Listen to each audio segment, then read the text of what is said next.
Welcome back to Pretty Scared. I am your spooky bestie. My name is Connie. If you are new here, welcome.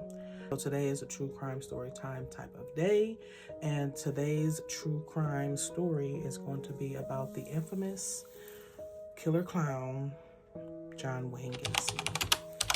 You are going to see me looking down a few times because I have my handy dandy laptop. It's right here. I got my notes on there, so just don't mind me. Just listen to the story, listen to the content, and just join the party. So if you like true crime, if you like anything spooky, because this channel is all about spooky, all about true crime, all about reacts, pretty much anything horror related, some gameplays sprinkled in there a little bit.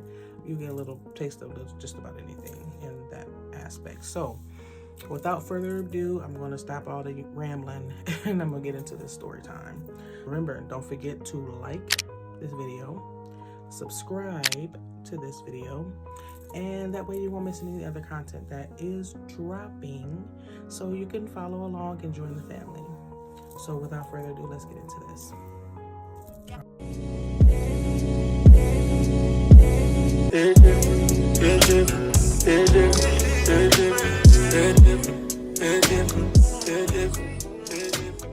All right, everybody. Tonight we are going to talk about a man who wore a painted smile and hid a nightmare underneath it. This is the story of John Wayne Gacy, the so-called killer clown. John Wayne Gacy was born March 17th in 1942 in Chicago. Gacy looked like an average guy. He hosted barbecues, he joined community clubs and made people laugh, but behind that charm was something unspeakable. Let's start at the beginning. John was the middle child to his father, John Stanley Gacy, and his mother, Marion Robinson. He did have two sisters. Like I said, he was the middle child. John was born with a heart condition, which gave him, not a lot of opportunity to be outside and run around and play like normal kids. So at an early age, it did kind of give him a complex as an outcast at an early age because of his heart condition. He wasn't able to run around and play like other kids, so, he didn't get to do a lot of that normal kid stuff. He was close with his mom and his sisters, but not so much close with his father.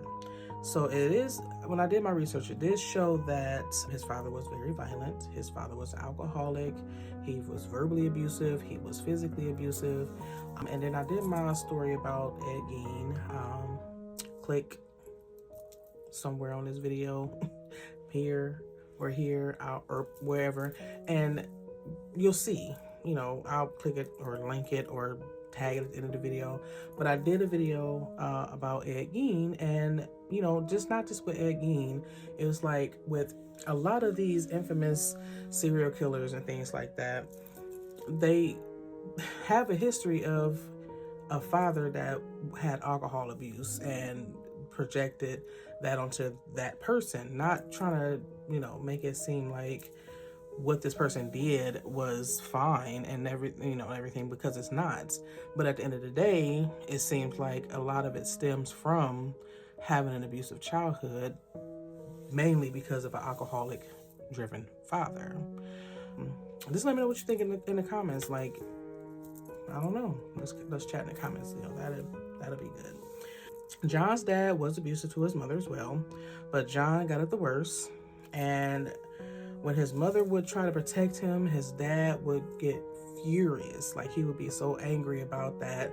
I guess in his father's mind, it was like him was teaching John how to be a man and all this stuff. So I don't know what it was. I don't know if it was the alcoholism or if he felt like John didn't live up to his expectations of a son. I don't know. This is all speculation. This is all my opinion. I don't know. So when his mom would come and try to help him in these fits of abuse, verbally or physically, the father would get angry and like hurl slurs at John, calling him less, he'll never grow up to be a man, like hurl obscenities to him, things that I would not say on this platform because it's not, I'm just not going to do it because it's just horrible. So before we get any further, let me just say this. This story has a lot of darkness to it. So I'm just giving you a forewarning. Please just know that moving forward. I should have said that at the beginning of the video, but now that I'm touching on this, it makes me just, hey, I'm probably put something in the beginning. You probably already seen it, but I am going to say that now. Trigger warning, trigger warning, trigger warning. So let's move forward. So of course he was verbally abusive to him, and it left some internal scars, emotional, physical. I mean, as it would with anybody, because when you're a child and you're being bullied by not just your father, but with any kid being bullied by anybody, it leaves a scar. So by being a family member or your father or your mother, you automatically would have that internal pain and that internal scar that obviously was partly the reason. I'm not gonna say it was the whole reason, because it has to be other things going on with John that led him down this dark path. I'm getting sidetracked. Let me digress, because I can yap, and I don't think y'all want to hear me yap.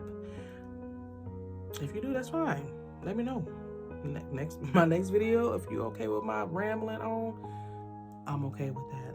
If you're not, I'm okay with that. Just let me know. I take constructive criticism. I digress. Okay, so at the age of 5, John was touched by an older girl. So when he became 6, 7, in that age range, he started to act on those behaviors with other girls, you know. So his father found out and beat the out of him. I mean, it was bad. So after that, it made John more terrified of his father, because he already had some, you know, reservedness of his father. So after that, he was very reserved. He was very afraid. It made him more terrified of his father. So that happened. Fast forward up to 8, which is a year later. And all this is speculation. I did my research, and it was all over the place. And I just, you know, compiled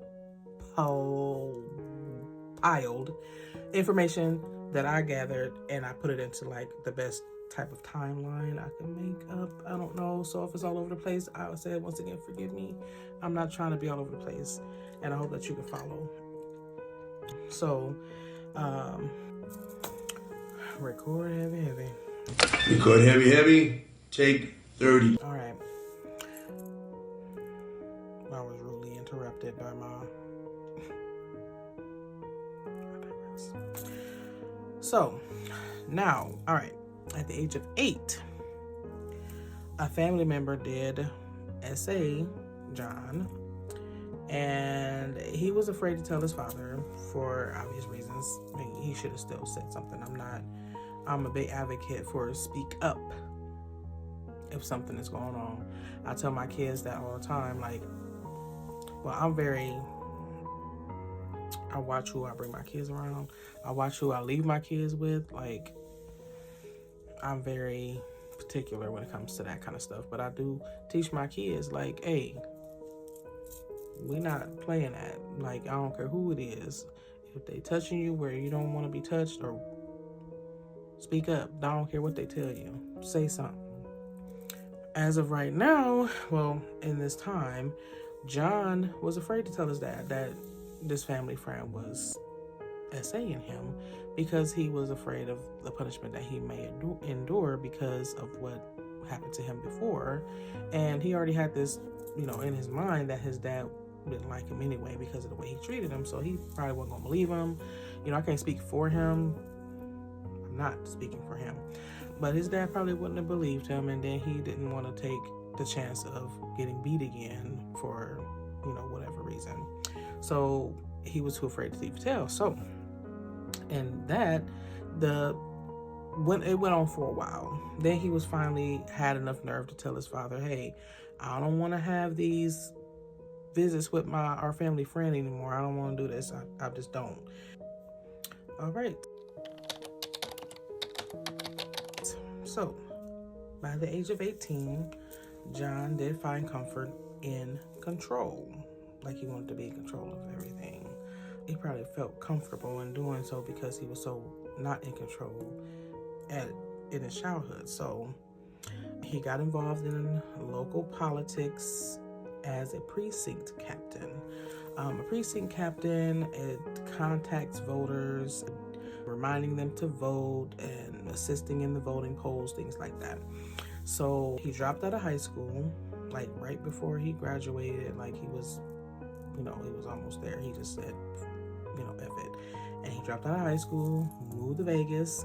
And when he was in Vegas, he ended up working for a funeral home. And while he was there working at the funeral home, the owners was like, hey, we know that you need a place to stay. I'll let you, live here, while you work here, room and board type of deal. So, of course he took that opportunity so he won't have to be homeless, but he worked during the day and then he slept behind the embalming room at night. So that's where he would sleep at. That's eerie in itself, like funeral homes in itself. But to each his own. But like I said, he slept behind the embalming room at night. Sometimes he would crawl into the caskets of the deceased and just cuddle them. What the hell are you talking about? Like crawling into the caskets of the deceased and cuddle with them. Let that sink in for a second, because I'm thinking like, what? But at the same time, think of who we're talking about here. So, amongst the deceased, he did cuddle with a recently deceased teenage boy. He would hold them, and after he did this a couple times, when he realized when the light bulb went off in his head, it's like, something ain't right with me. I don't know what happened. Like, he was there for a couple of months, maybe 3 months, and then he ended up going back to Chicago. He talked to his mom, and he had her talk to the father and make sure it was okay for him to come back because of how he left. He left, he didn't graduate, he didn't do anything like that. So, and with their rocky relationship as is, he wanted to make sure it was okay for him to come back. So he eventually does come back 3 months later. So with that being said, I'm about to just scroll through my little notes here. So now he's back in Chicago. He goes to college. He does earn a business degree in 1963. And he worked for the Nun Bus Shoe Company in Springfield, Illinois. He joined the Jaycees, which is a local civic group for personal development, community services, and creating positive impact through projects, leadership, training, and other initiatives. And when he joined that group, he did climb the ranks pretty quickly. So he was a very likable guy. So he did go through the ranks pretty quickly. And in the Jaycees, he met, well, not in the Jaycees, take that back. While he worked at the Nun Bus Shoe Company, he met and married a co-worker by the name of Marilyn Myers. He dated her for 6 months, and then they got married pretty quickly. But he was not faithful to her. So on a drunken night, it was allegedly told that he would get from a female of the Jaycee members, one of the female Jaycee members. Marilyn did find out, but she did work through it with him. So I don't know how I would feel about that even now. Love is a powerful drug. I understand that. What would you do? Leave it in the comments. So Marilyn's father owned 3 KFCs, but they were in Waterloo, Iowa. And he wanted John to move down there with his daughter to manage the 3, KFC restaurants. So John, accepted. He said it sounded perfect: money, respect, family. So to him, he was like, this is the best opportunity for me. So they did relocate to Waterloo. And John did mention that when he was married to Marilyn, the first couple of years was blissful. He said it was like, I'm not going to misquote him, but I did, like I said, I did my research and I watched, some documentaries. I watched, some interviews. And he does say that when he was married to Marilyn, when he moved to Waterloo, that it was good. It was good times for him. It was like, I don't know if he said Christmas like every day or something like that, something along those lines. I don't know. But for the most part, he enjoyed his married life. He enjoyed working. He enjoyed being a family man. He said it was good. But later, he did, while he was married and moving and working at KFCs and managing them, he did end up having 2 children with Marilyn. Michael was born February of 66 and Christine was born March of 67. And at this time, he was part of the Jaycees back in Chicago before he moved to Waterloo. So now that he's in Waterloo, he's still a part of the Jaycees. So he's still, he's part of the Jaycees in the Waterloo chapter. Even his own dad at this time came to visit him. Him and his mom, his dad and his mom came to visit him at this time because John was doing very good and they wanted to come visit their son. And his dad apologized to him for all the years of abuse that he, put on him. So he did apologize for that. And for once, John did feel validated. Validated, not validated. I don't know what that is. Validated. But that perfect life, of course, it didn't last long. So now we're going to jump towards the basement club, as you may have heard. But if not, let me enlighten you. Behind the family man image, Gacy hosted parties for the Jaycee friends, his friends from the Jaycee chapters. They had heavy drinking, I'm going to just say adult movies. And they did some wife swapping. I read they did some wife swapping. I mean, I'm to each his own. And in his basement, he did create a private nightclub for his friend. And he did have teenage boys that worked at the KFCs come around. They were invited to hang out and have drinks and experiments. We're gonna get into that. He called these scientific experiments or scientific sessions. He would pay them $50. That was a lot back then. He paid them for these experiments to test the boundaries of these young boys, giving them alcohol, letting them party, gaining their trust, and then he would make his advances to them. And then the ones that declined, he would just brush it off like, I was just playing. No, sir.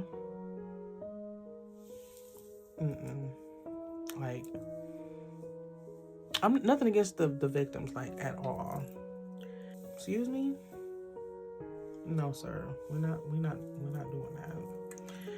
So he would play a lot of things off as just seeing if you would fall for these trickery.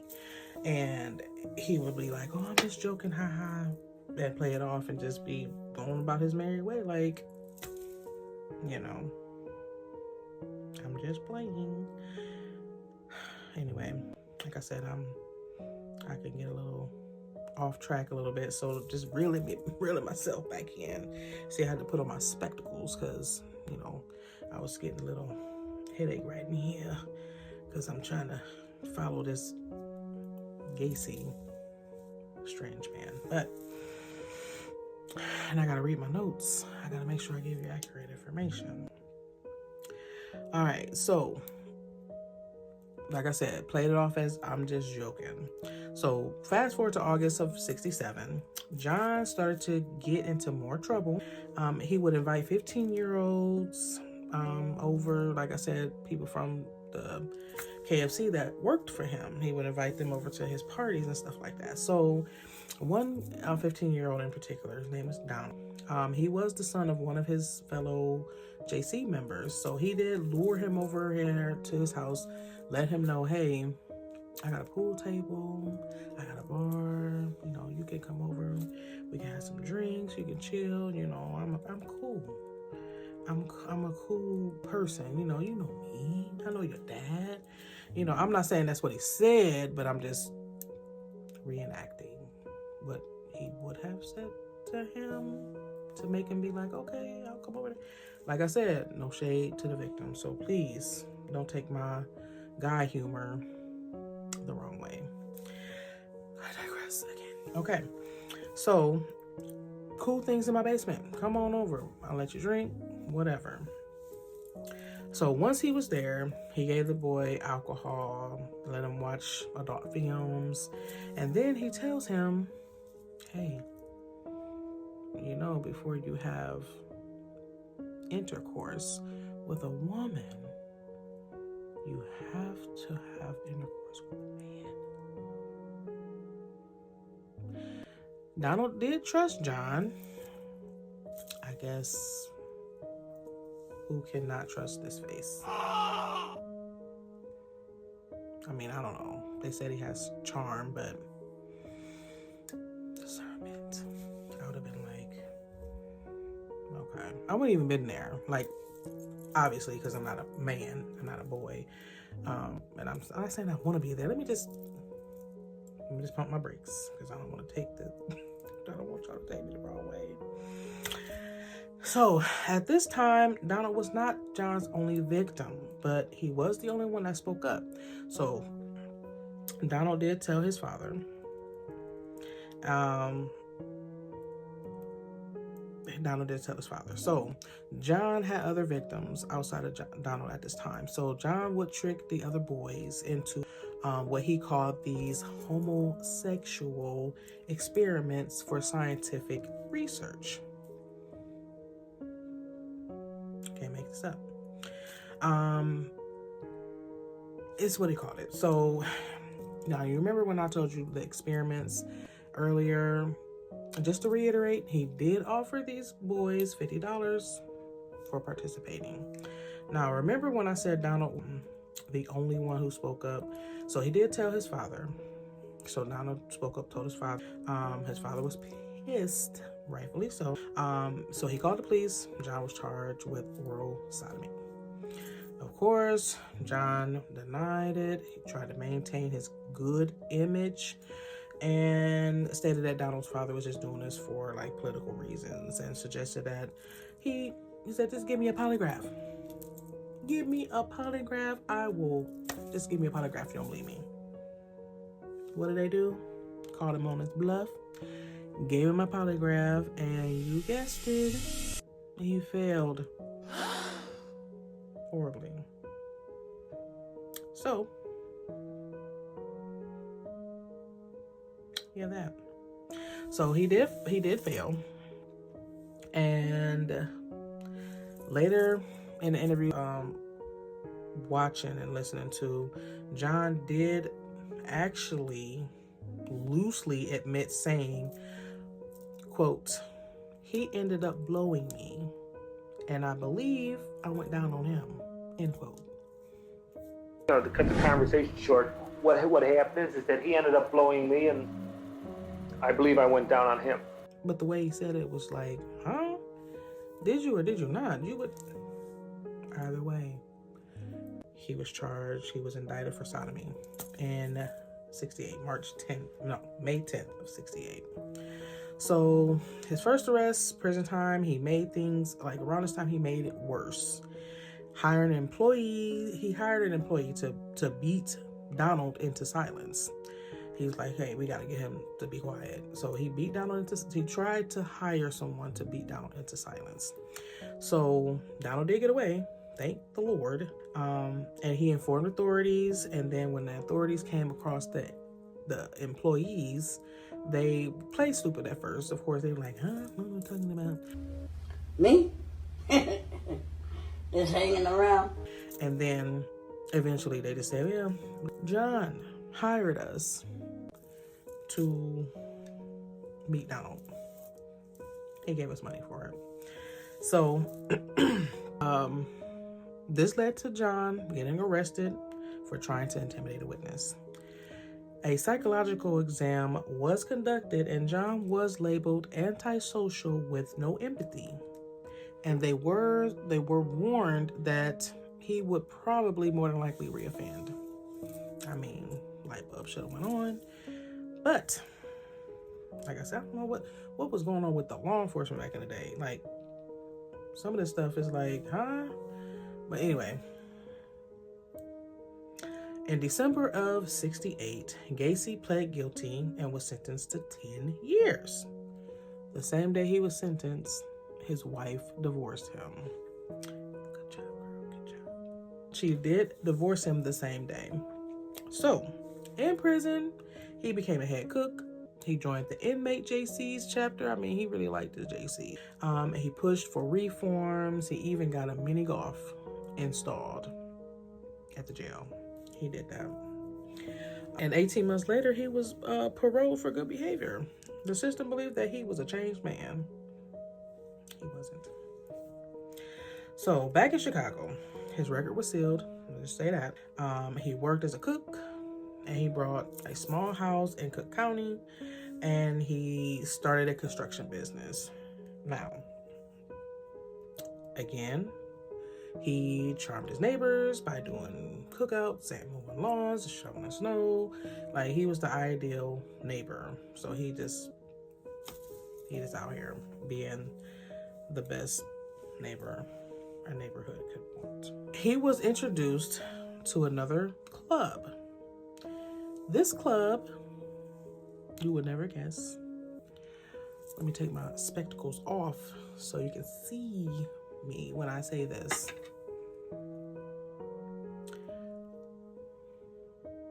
Come on. Come on and hear me. Jolly Joker Clown Club.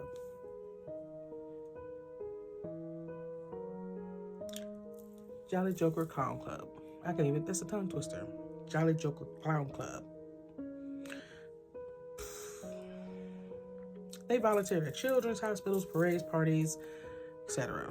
So John created 2 different types of clowns for the events. One was Pogo the clown, and the other one was Piest the clown. Pogo was the more cheerful, playful, bright clown, if a clown could be cheerful and bright. And look at this, like, that's not cheerful, that's not bright. And the other one was Piest.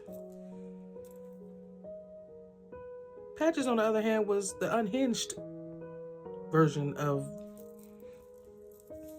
John's alter ego clown facade. But either way, if I was in a parade, if I was going to a parade and I seen either one of them, I would have been like, get me out of here. Get me out of here. I don't want to see that. The clowns are creepy anyway. Like, and y'all remember the back a couple years ago, like I said, I'm getting sidetracked, but you know, you're gonna learn to love me. You're gonna grow to love me. You're gonna grow to understand me. We're probably gonna be right here. Anyway, a couple years ago, the clowns was on the loose and scaring and raising hell, and let me just not go. That's for another video. So let me just get back on track.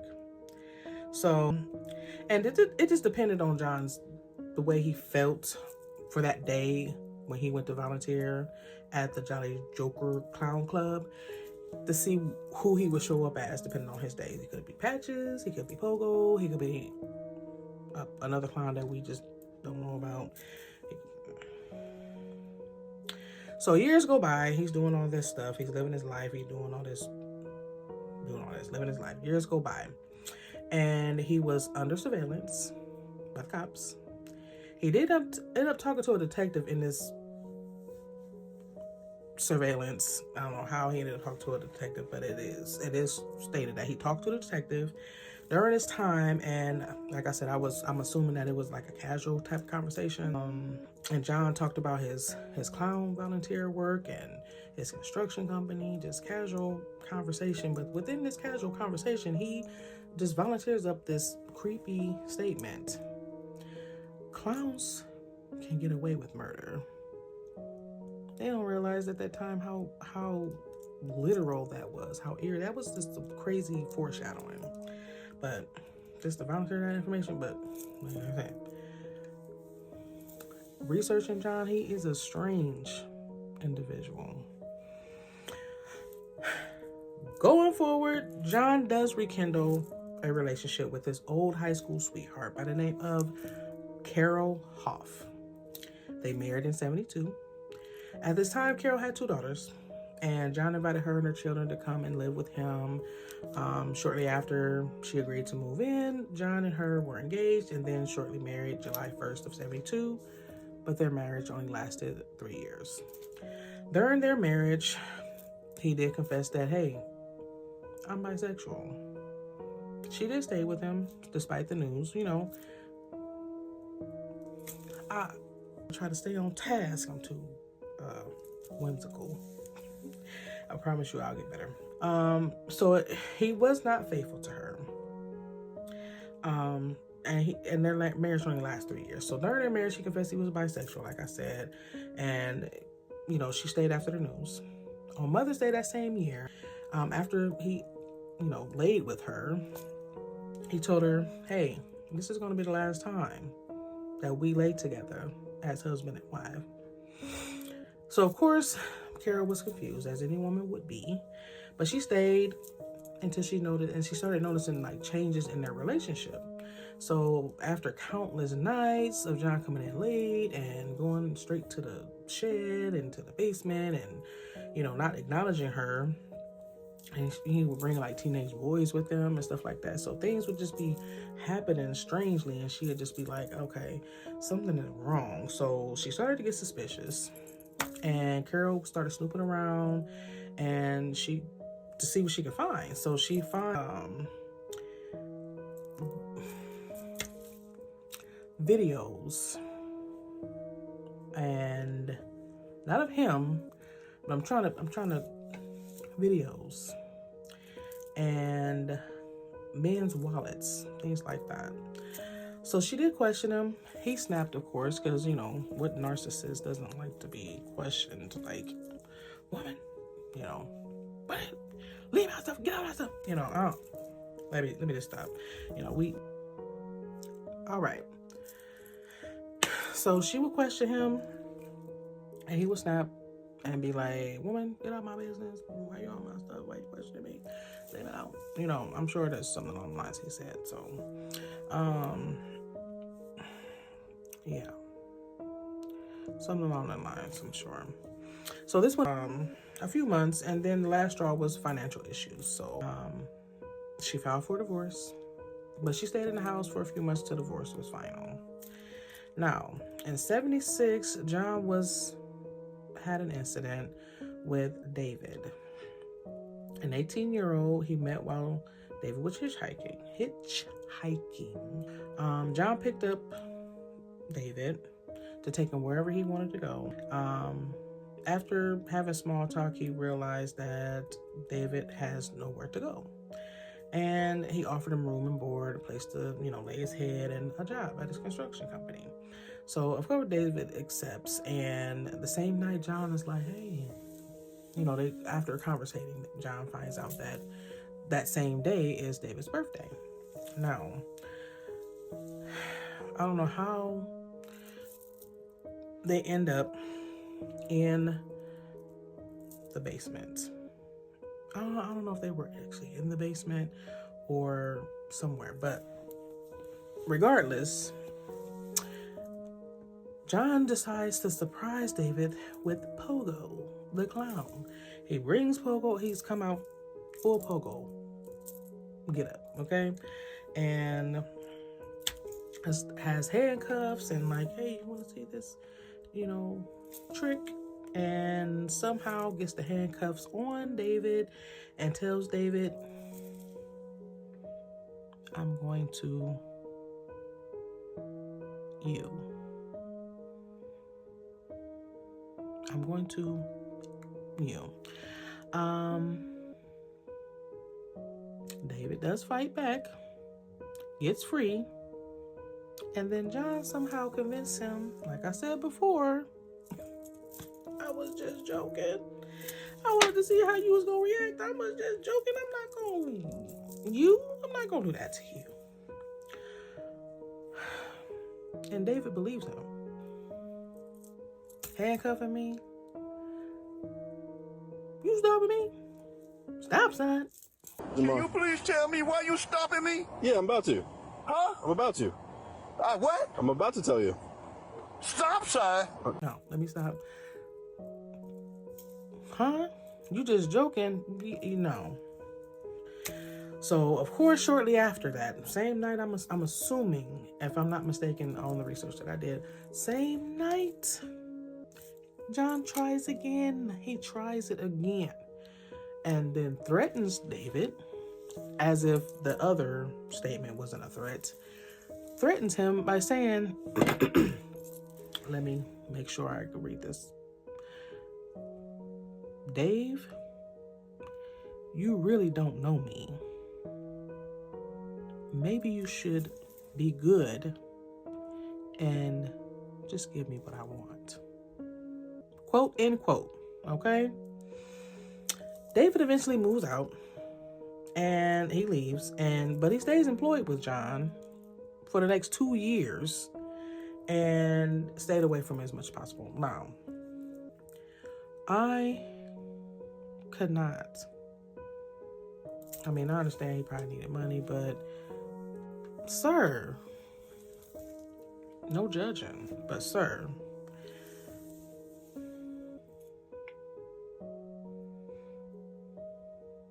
let me put my glasses down.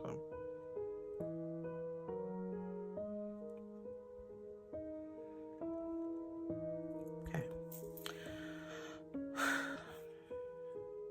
So, with no one watching, Gacy's spiraled. Oh, my watch is falling apart. Okay. It's okay. Okay, let me just... So, Gacy's spiraling, and he picks up hitchhikers, young workers, offers them jobs, drinks, a bed to lay in, and once they, he gains their trust, he turns on them, And one night, John, I'm fidgeting with my watch, I'm trying to get it off. One night, John and some other boys were wrapped up in a night of drinking, and John would bring out his magical handcuffs. This watch is bothering me. He would bring out his magical handcuffs, and he would handcuff himself. And the way he would do it, he would take the handcuffs and say, "Hey, you want to see a magic trick? Here, I got these magical handcuffs, and watch how they're magical." And he would put his hands behind his back with the key. That was the magic part that the audience didn't see. Put his hand behind his back. Oh, he'll cuff himself behind his back, and then he would uncuff himself with the key. And to the audience, the young boys, they would be like, "Oh, he got magic handcuffs." So he's like, "Hey, you want me to teach you? Want me to teach you how to do it?" Yeah. Teach you how to do it. Clever man. Let me teach you. Okay? Let me teach you how to do it. And that's what it is. It's them to handcuff, slappy. And once he's handcuffed, he say the trick is you gotta have the key. And once they got handcuffs, he had his way with them. And when the magic handcuff trick didn't work, then the rope trick came into place. And that's when he started to take them out. He kept some of the bodies under his bed for days, and then he decided to move into the crawl space. And he sprinkled lye to mask the smell. And then he was like, you know what? This smell is seeping through my floorboards. So under the bed, transported to the crawl space, smell radiating through the floorboards.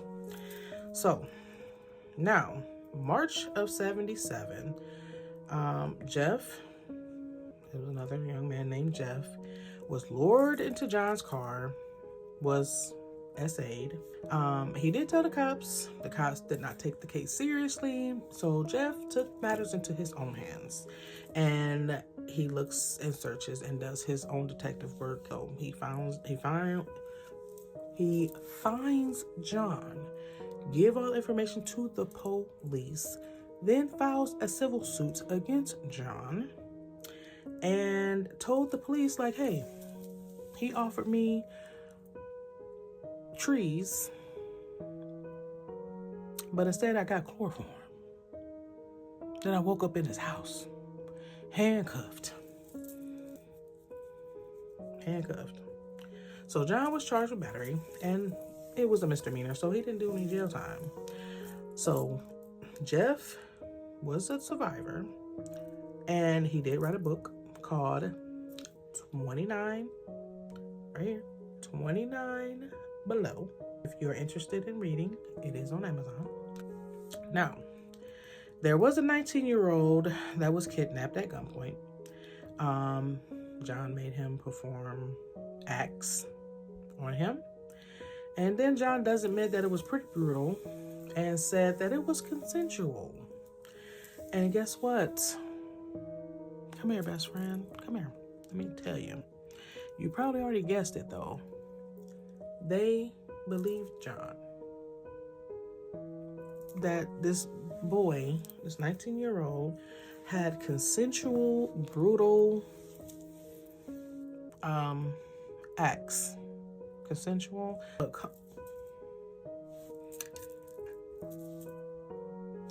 Come on. So, I don't know, why would they believe it? You know, why? But somehow, even with that, John ended up, he owned a police badge. How? Your guess is as good as mine. He had a light. He put it on top of his car. He used this as ways to get young boys to, his victims were young boys. His victims were young adults. His victims were random strangers, hitchhikers, men that had nothing going for themselves, that needed somebody, and he took advantage of them. So during all this, he was still very active in the community, still very the perfect neighbor, acting like a normal person. But he was doing all this dastardly stuff in the shadows. And he was appointed at the time director of the annual Polish Constitution Day Parade. I had to look at that, make sure I didn't mess that up. This position was a big position. I'll put something on the screen to, give you an understanding of what it is, but it was a big position. So big that he was able to take a picture with Rosalind Carter, the president's wife, in 78. So here's a picture of them. And the crazy part is, in order to take a picture with the president or the president's wife, Secret Services has to do a background check on you. And you would think that John's background would show some red flags, but no. He was cleared. You heard me, cleared. And this picture right here is proof that he was cleared. There he is. So now we're in 78. John's crawl space was maxed out, unfortunately. He had to find other places to fit the bodies. Yes, he was pre-planning. He decided to throw the bodies into the river, the Des Plaines, I might be messing that up, forgive me, river. He used this method about 5 times that I read about.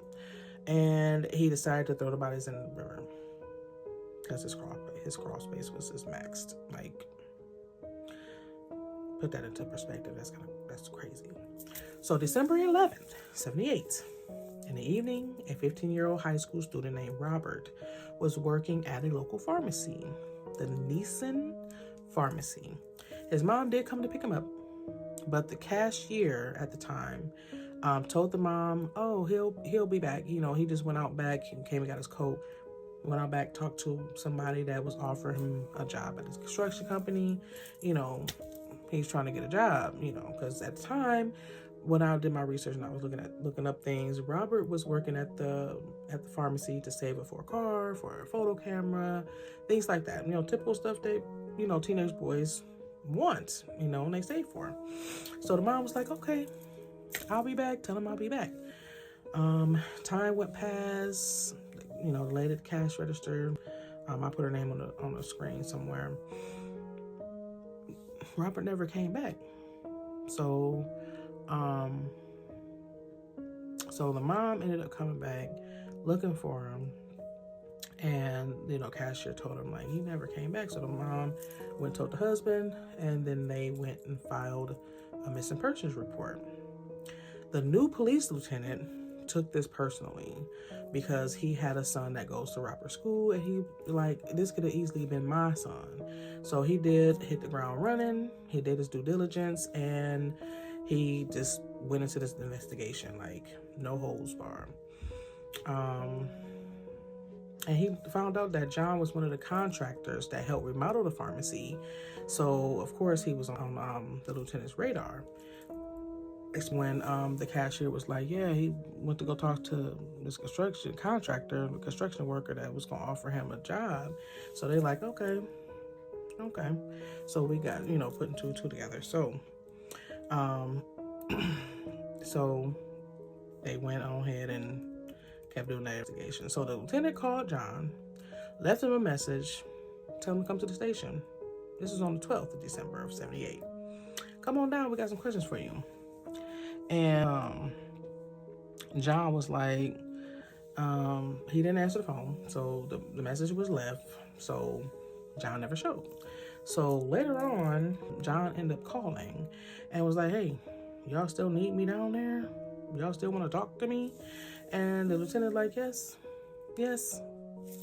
And he's like, oh, I'm busy right now. You know, I'll be down there when I'm done. And little do we know, he was riding around with Robert in his trunk, going to dispose of him, you know, in the river. So he gets to the river, he disposes of Robert, and was heading back to the police station to go have this questioning, this conference or whatever with police, with the lieutenant. So on his way back, it's like 3 a.m. He hit an ice patch, crashed into a bank of snow. He's all dirty and muddy, things like that. From Lord knows what. I mean, we know why the car was. Okay. I keep having these cuts like I'm having a hard time finishing this video. Oh my goodness. Like, my storage keeps saying full, but I digress. Anyway. So, of course, he moseys on into the police station at 3 a.m., all muddy and late, and talks to the person at the front desk saying, I'm here to see the lieutenant. And they like, it's 3 o'clock in the morning, ain't nobody here. And just come back in the morning. So he does. He comes back. He gives his statement to the lieutenant, and the lieutenant gets some bad vibes, as he should, because I'm sure he was a strange individual. So he gets some bad vibes from him, and he doesn't trust nothing that he's saying. So he asks John for the keys to his house, and John gives him the keys, And they hold John while the lieutenant goes to search his house. While they are there, they did not find any evidence because they were there looking specifically for Robert.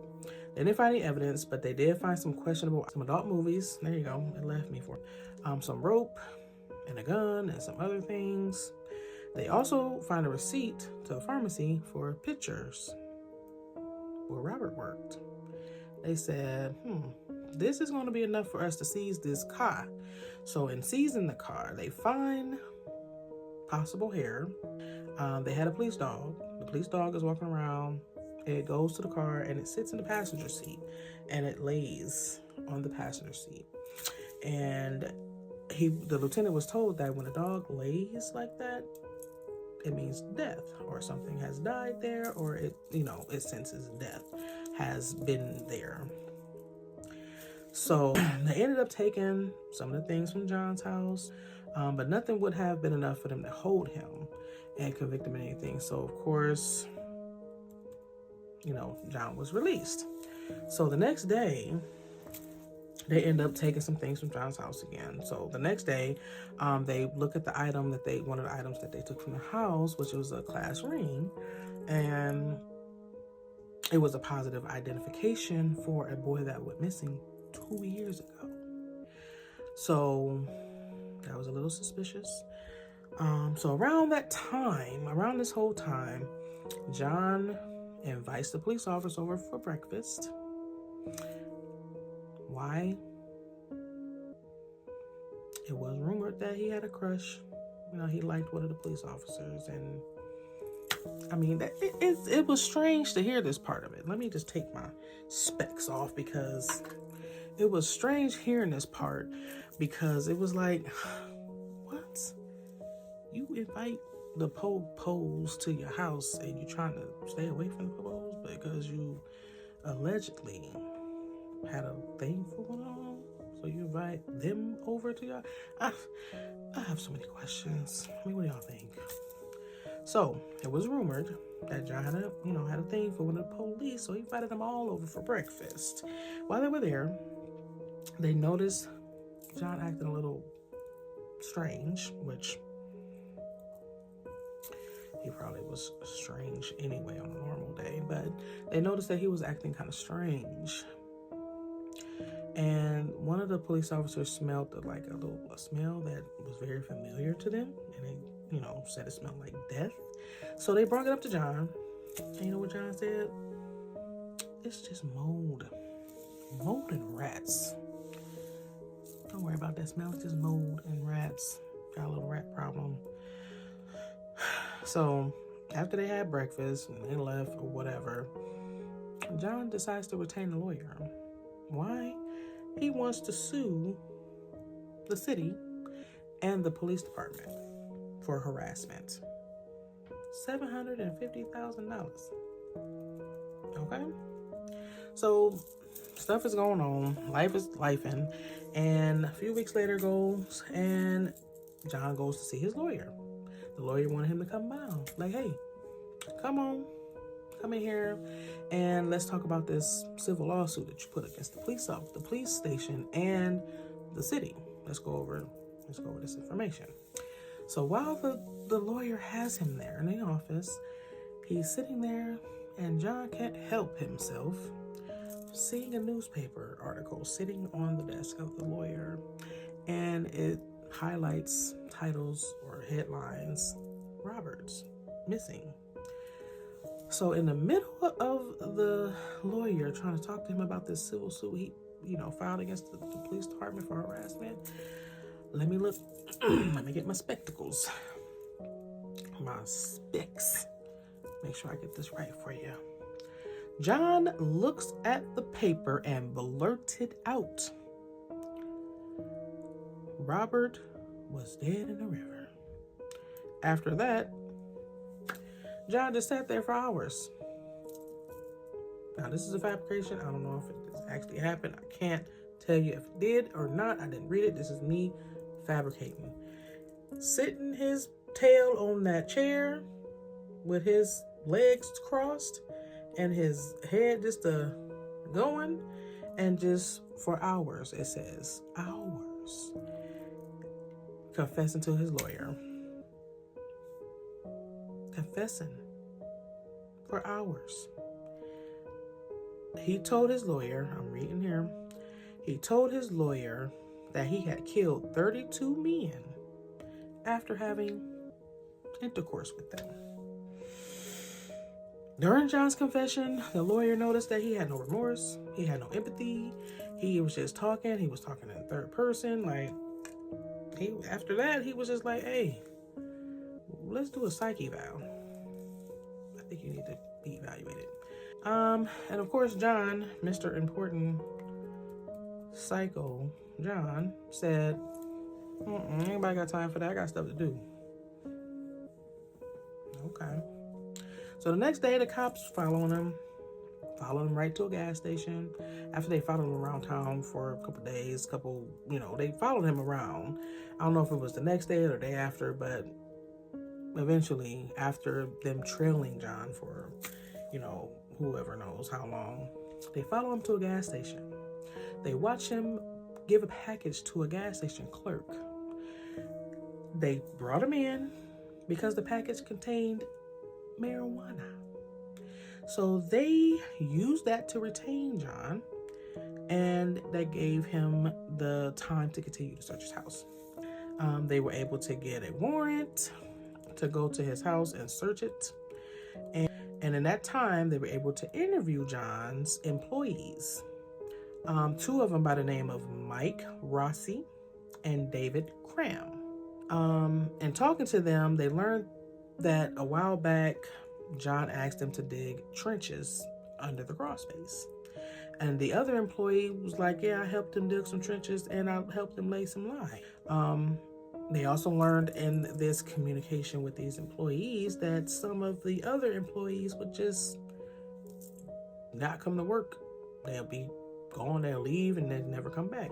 Two of which, by the names of Gregory Godsick, I'll put all the information on the screen, and John Mutzvich.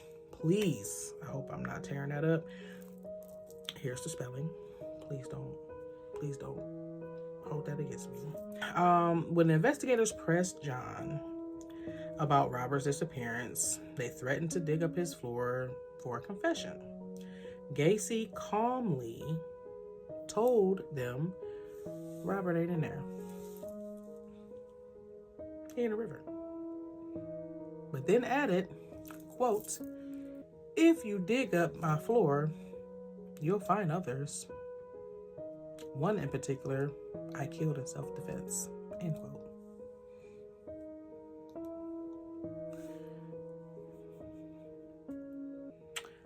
Of course, the detectives were stunned.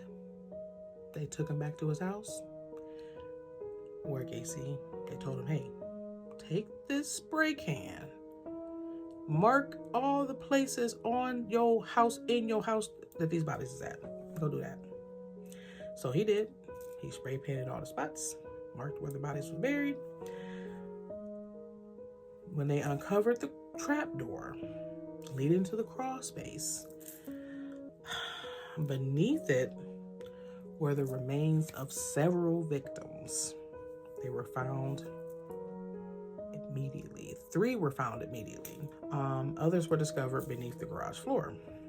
The next day, Gacy confessed to burying 27 bodies on his property and dumping others in the river. He did draw a diagram. He drew a diagram of his house to show them where all the bodies were located. He drew that for them. So when they searched his home, they revealed 29 victims in total. 26 of them were dismembered and buried beneath the house. Investigators listen, I gotta take my glasses off again so y'all can look into my eyes.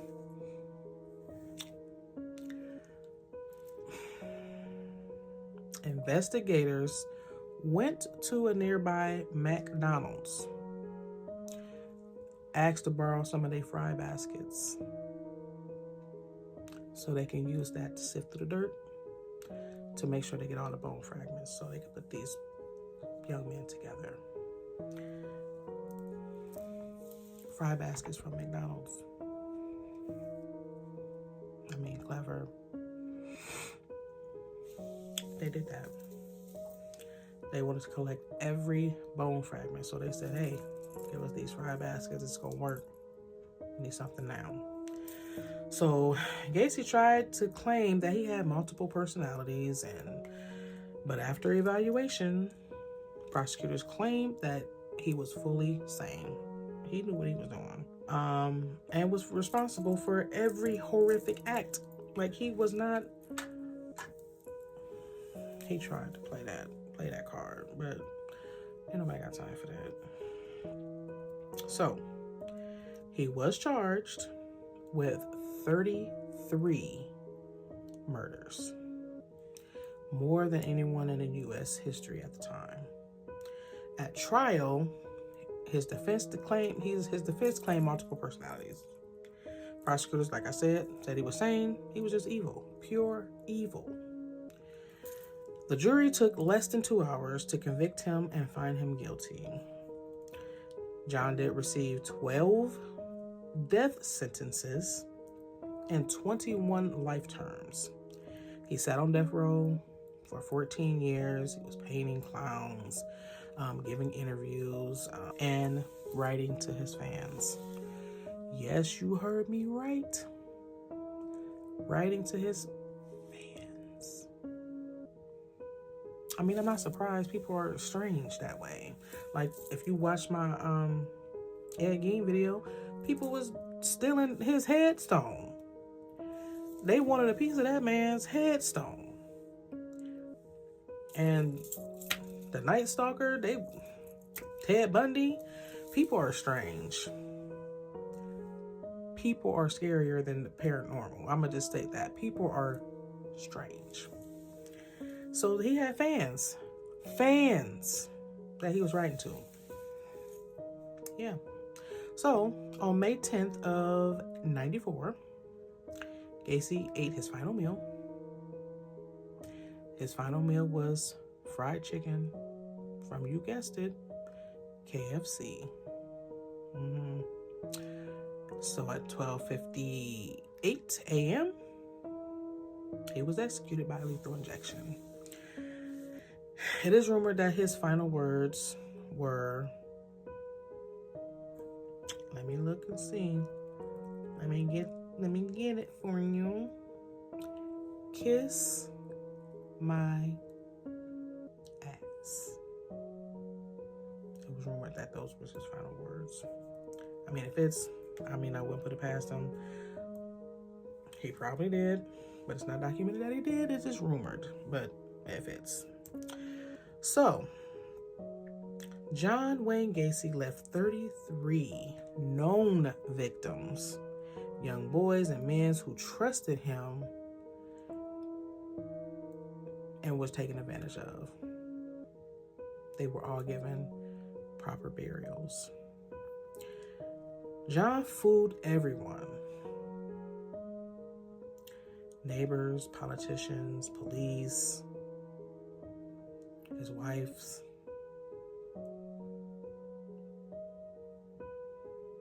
He proved in his life that monsters don't always have to hide in the dark. Sometimes they're smiling right at you.